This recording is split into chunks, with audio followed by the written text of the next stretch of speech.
Pardani climate action figures.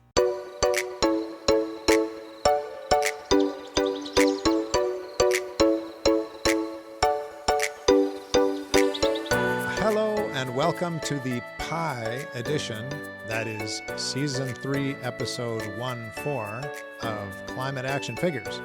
My name is John Whidden, and this week on the show, all the way from Guyana, you get to meet Kim, who, by the way, is a math teacher, so she will get that reference.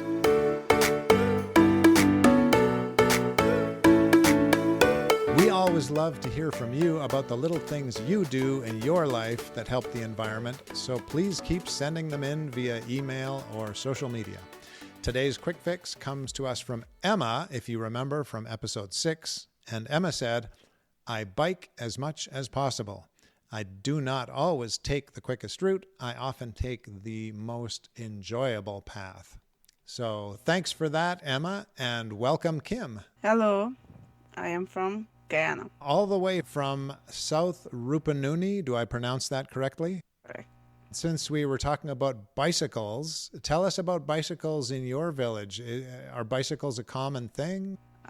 Yes, bicycle is one of the common things in the Rupununi. Actually, I grew up riding a bicycle a lot to school every day, like 7 miles. So it's very common for us in the Rupununi. Okay, hold on. Did you say 7 miles? Yes. Wow, that is a long way to go on a bicycle. How long would it take you to get to school to go 7 miles?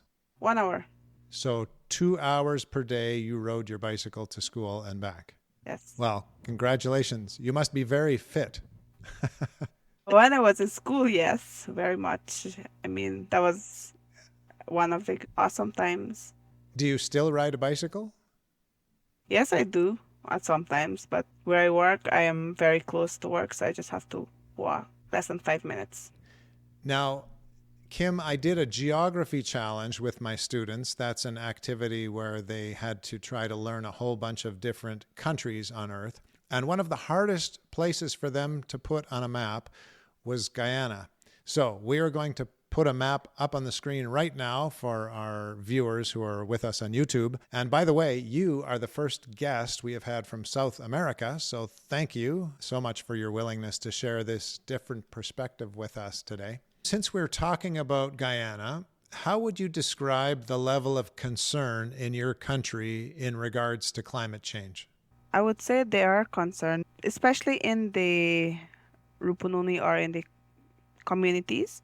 I mean, the organizations, they're creating these spaces for youths to be involved in climate change, to have actions and so forth. So I feel that we as Rupununi and as people of Guyana are concerned. Not everybody, but at least there are a handful of persons that are working towards climate. I mean, we all know we are facing the climate change together. We have seen the difference. I mean, I have attended 2 workshops on climate change, and I felt that's a start. Are the people of Guyana feeling bad effects of climate change in terms of changes in the weather or storms or ocean levels or anything like that? I would speak about the Rupununi. There is effects. We have 2 weathers. We have dry season and we have rainy season. So sometimes we get longer dry seasons, and then sometimes we have rainy season and rainfalls. I mean, it's different. What we are accustomed to before, okay, rain is going to stop at this month, at some time it change. There's only one solution, is climate change. Also, it's hotter than before. I mean, in a few years ago, I never felt the sun that way, but now it feels extremely hot. Now, Kim, you are a member of the Indigenous community, correct? Yes, I am.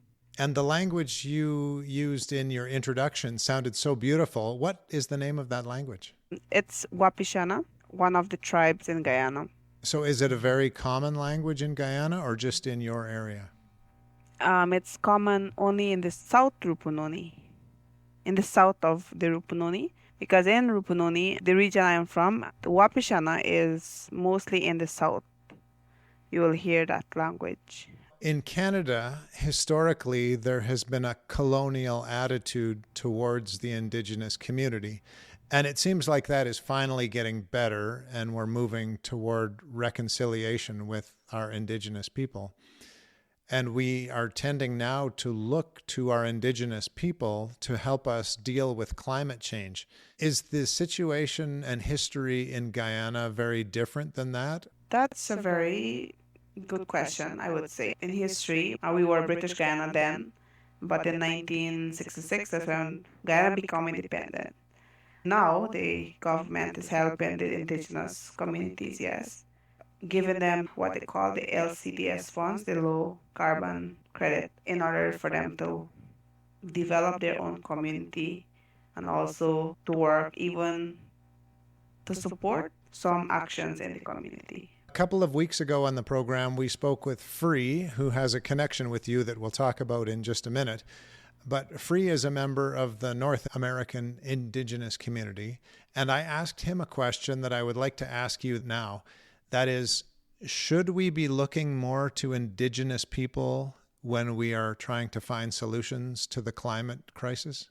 Why I would say yes, because they are at the ground. I mean, they are in the environment because indigenous people, we use the land every day, either for hunting, for food, or even for materials for their house.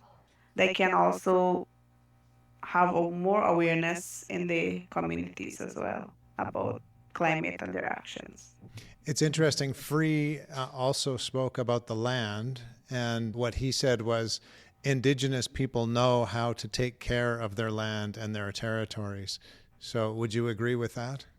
Yes, totally. Because they know when to hunt, they know the traditional skills and so forth. Indigenous, they do have a lot of skills, and I agree. They know to use their land, when to use it. Byron Tenesaka connected us with both you and Free because you were both former fellows from the Indigenous Youth Fellowship program. So thanks again to Byron for connecting us. How did you get involved with the Indigenous Youth Fellowship program? I found them through Instagram. I was on Instagram and I saw their call for Indigenous persons. So I give it a try and see if I can meet the criteria. And they give me that opportunity or that space to work, and it was really well. Through that program, I understand you created a wonderful program that is geared towards creating safe and engaging educational spaces for Indigenous children to help them increase their knowledge of environmental issues. Can you tell us a bit about that? Absolutely. Actually, they supported like what I already started relating to traditional knowledge and skills in Sankri, that's in the Rupununi. I just love to go in the fields, walk, and do nature walks. And while I was doing that, I decided to carry some students. It just started as walks, and eventually I combined and brought them as a group. After my first engagement with another organization, I continued with this. So they gave me that support in order to continue what I have started with the youths. They really supported me in teaching some traditional skills and also scientific knowledge. I am so happy that the students know how to continue. I mean, use set cameras. I mean, know their local words. I may say they know their words, but in their language, but not in the common names. I also help them to be their own leaders. I mean, give them little tasks within their group. So building them. Since you were talking about your students, tell us about your current teaching and how you work with students now, particularly in regards to the environment. I am a math teacher. I work in the day, I mean, to a certain hour in school, and then after school, I work with 30 students or more to teach them about our own environment, learn about their own local birds, and also learn about the animals live in the area, the mountain, and nature walks. I try to teach them to appreciate nature and also to help the environment. Little actions can also contribute to a lot, I told them. So, I try to teach them values of appreciating nature. I do weekly classes with them. So every week I meet them and we do have 1 or 2 hours together. And I don't only teach in the nature or outside, I also teach them some theory for them to learn how to research or learn about some other organizations in our region or in our country. Also even about some birds or the other animals in Guyana, the giants.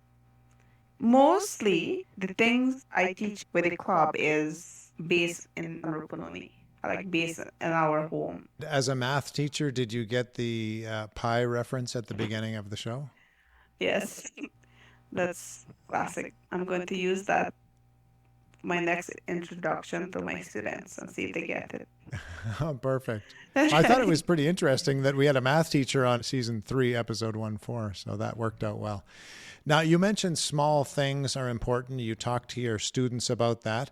What have you chosen today to share with us for your climate action?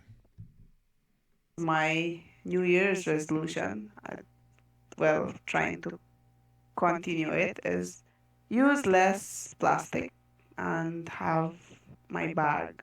If I have to go to shop, I should walk with my bag. Actually, I got inspired by someone with that bag, right from Guyana. She also works in the organization with South Rupununi Conservation Society. And Kim, what gives you hope? What gives me hope? When I see my students do the little things and also traditional knowledge, skills, also with modern technology or even scientific knowledge to balance that towards the same goals. Also, what gives me hope is seeing my youths in the future to be leaders. Even though if it's not all of them, at least some go into that field. Well, thank you so much for joining us today, Kim. Thank you too. It's very nice. Nice to meet you. Thank you, dear listener or viewer. If you know of a young climate action figure we should talk with, please let us know via social media or climateactionfigures@gmail.com. We will be back again next week, same time, same place, to hear from another climate action figure.